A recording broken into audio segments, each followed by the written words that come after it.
Okay. Guess it's going to be idle again. I don't know. There's me. I'm tired of trying to hold this thing anyway. Like I just said, have you ever put your cards out on the table right off the get go?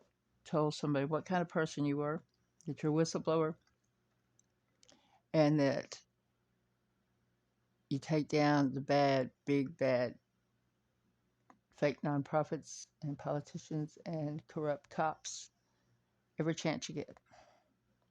I do. I tell them that. And they will still trudge in thinking I'm a dumb blonde that really is just making up stories, and I'm not. Once I get my bee in my bonnet about you, I'm going after you. Once I see how corrupt you are and who you're stealing from, I'm going after you, especially anything involving children or dogs or animals of any kind. And that's what people target when they are targeting fake nonprofits because people give more to animals and children. Just a fact of life, especially if they think they're developing a child's core self, which it's funny because Marlon has no regard for children whatsoever. None. That's why their school system doesn't even teach the children how to read. And animals get killed all the time in a shelter. I mean, not just shelter killing, but tortured killing, starving them to death and let them die in their feces and all that shit.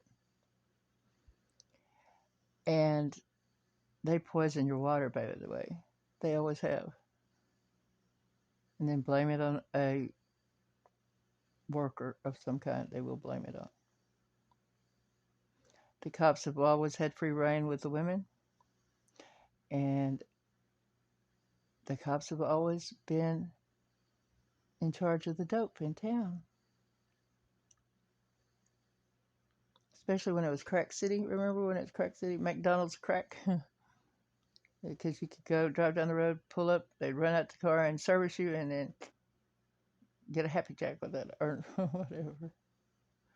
But it used to be on the internet that Marlin was the McDonald's of crack. And the cops used to pick it up out there at the lake, the little airport out at the lake. The city cops would be out there every night picking up. It's hell knowing all the dirty little details about people in a town that you wanted to love. Just like that sheriff that used to pistol whip people and have little old ladies killed. Judges that do land thefts behind the bench while some innocent dude is pretending he's buying the land when he's not. Well, anyway, I got in that situation lately. I was so excited and offered a job and everything. And it had the apartment with it and everything. But I still paid up with money both months and part with money, and the other part was to be with work. But anybody knows that you don't get unending supply of worker just because you got a one room little apartment, a room, right? Knowing you can't even feed yourself. Well, this man that offered me this, because I heard right away that he didn't pay his help at all.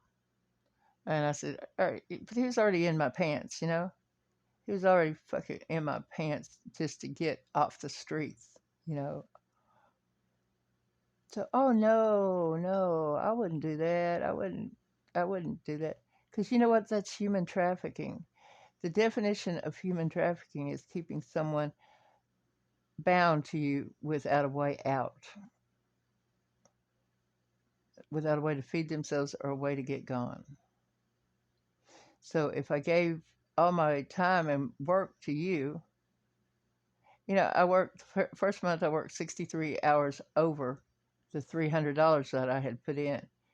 He did not provide me no food, no money, and 63 hours over $300 is $630. So that's over the what the rent was, right? Now this month there was a fire here, and they worked me like a man, even though I'm 63 years old, and it would be day in day out, 8 to 10 hours a day, and I paid him cash at the beginning of the month, but my second check was late, so and I was starving. God, I was so starving. You see how skinny I am now? Back to being skinny, because he makes jokes out of it. The man makes jokes out of me not eating, not having food. He was talking about chicken he got out of a dumpster. I'm not an animal. I won't be treated like one. You're lucky I'm not in my old line of work, because you'd be paying for that fucking piece of ass and paying dearly. Now, I will continue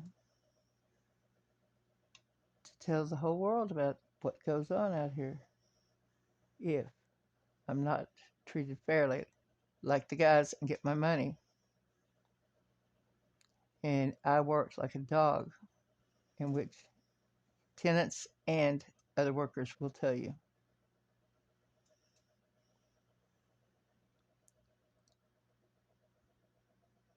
It's just too shady. I love it out here. I love the people out here. I'm just so happy. But I will not put up with a scandalous man that is so tight fisted. You know what a girl gets when she dates a rich, stingy man? A man that's more poor than the poorest man you know. Because he's so busy pinching the damn pennies that he forgets to live. And that's what you are. Those horses that you love so much, what happens to a horse when you run it too long? You kill him. You're not going to kill me, dude.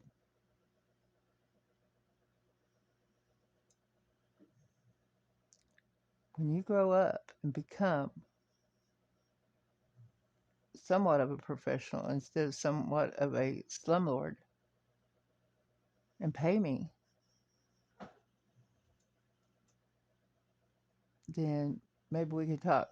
And I'm not moving. I'm not being evicted. I paid my rent, over my rent, 40 hours over my rent already. That's why I gave you the keys. I'm not working no more. And I want my money immediately. That's $400 if you don't know how to count by now. I don't get food stamps but $69, and I'm tired of starving. My waist is so tiny now that you can put your hands around it. And tomorrow night, if I haven't got my cash, I will announce the name of my landlord and slash employer.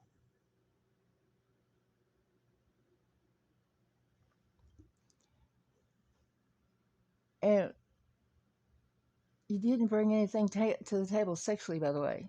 It was yuck. That's why I don't date older men. I date younger men. They can keep up. And they usually look good doing it.